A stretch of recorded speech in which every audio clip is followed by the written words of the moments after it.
हर वकील का सपना जज बनने का नहीं होता, लेकिन हर जज का सपना होता है कि एक दिन सुप्रीम कोर्ट के जज जरूर बने।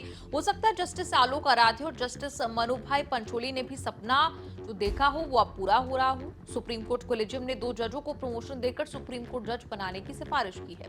कोलेजियम की सिफारिश के बाद बॉम्बे हाई कोर्ट के चीफ जस्टिस आलोक आराध्य और पटना हाई कोर्ट के चीफ जस्टिस मनुभाई पंचोली का सुप्रीम कोर्ट जज बनना लगभग तय है। जस्टिस आलोक को लेकर तो कोई विवाद नहीं है। जस्टिस विपुल मनुभाई पंचोली को सुप्रीम कोर्ट जज बनाने पर कोलेजियम में ही बड़ा विवाद शुरू हो गया है।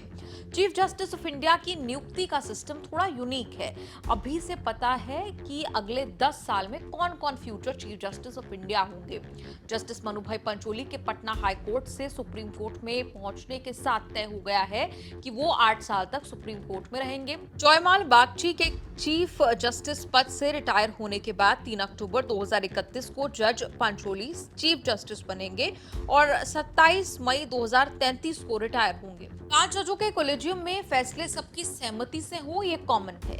अनकॉमन ये है कि कोई जज डिसेंट नोट के साथ फैसले के खिलाफ जाए। जस्टिस विपुल मनुभाई पंचोली को जज बनाने का फैसला 5 जजों की कोलेजियम एकमत होकर नहीं ले सकी। 4-1 से फैसला हुआ। Chief justice P R. Gavai, Suryakant, Vikramnath, J K. Maheshwari ने जज पंचोली को लाने का समर्थन किया। अकेले जस्टिस बी.वी. नागरत्ना ने पुरजोर विरोध किया, लेकिन कोलेजियम ने अकेले उनकी आवाज उसमें कुछ नहीं कर पाई। जस्टिस नागरत्ना ने अपने डिसेंट नोट में 3 मुद्दे उठाए। एक ये कि 2023 में गुजरात से जस्टिस पंचोली को पटना हाईकोर्ट भेजना सामान्य नहीं था।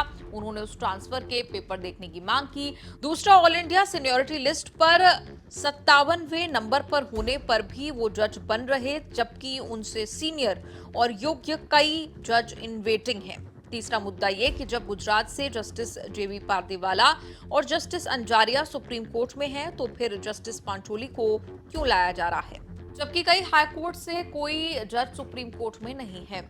जस्टिस नागरत्ना ने कहा जो हो रहा है वो कोलेजियम की विश्वसनीयता के लिए ठीक नहीं। उन्होंने अपना डिसेंट नोट सुप्रीम कोर्ट की वेबसाइट पर अपलोड करने की मांग की है, ताकि सबको प्रक्रिया का पता चले। हिंदुस्तान टाइम्स की रिपोर्ट के मुताबिक 3 महीने पहले भी जस्टिस पंचोली को सुप्रीम कोर्ट लाने की बात हुई थी, तब भी नागरत्ना ने विरोध किया था। तब मामला इसलिए शांत हुआ क्योंकि तब जस्टिस एन.वी. अंजारिया को सुप्रीम कोर्ट भेजा गया। अंजारिया सीनियर भी थे और गुजरात हाईकोर्ट कोटे से भी थे।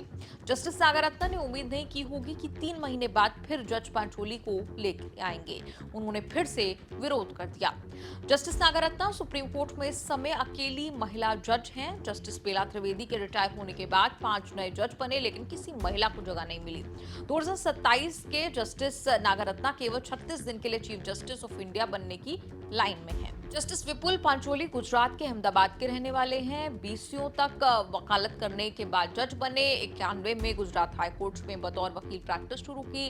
2006 तक गुजरात सरकार के वकील रहे, उसी दौर में जब मोदी गुजरात के सीएम हुआ करते थे। 2014 में एडिशनल और 2016 में परमानेंट हाईकोर्ट जज बन गए। 2023 में पटना हाईकोर्ट ट्रांसफर हुआ और इसी साल जुलाई में चीफ जस्टिस नियुक्त हुए।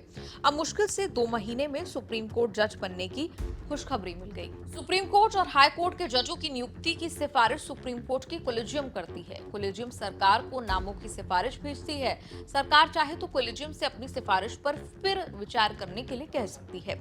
फिर कोलेजियम ने सिफारिश नहीं बदली तो सरकार को नियुक्ति करनी होगी। एक और रास्ता यह है कि सरकार सिफारिश पर बैठ जाए, आगे कोई एक्शन ना ले। जस्टिस पंचोली से पहले बॉम्बे हाई कोर्ट में जज नियुक्ति में भी कोलेजियम को लेकर विवाद हुआ था। कोलेजियम ने आरती साठे को जज बनाया, जो महाराष्ट्र में बीजेपी की प्रवक्ता रह चुकी हैं। कोर्ट कचहरी के इस एपिसोड पर आपकी क्या कुछ राय है, कमेंट्स में लिखकर जरूर बताएं।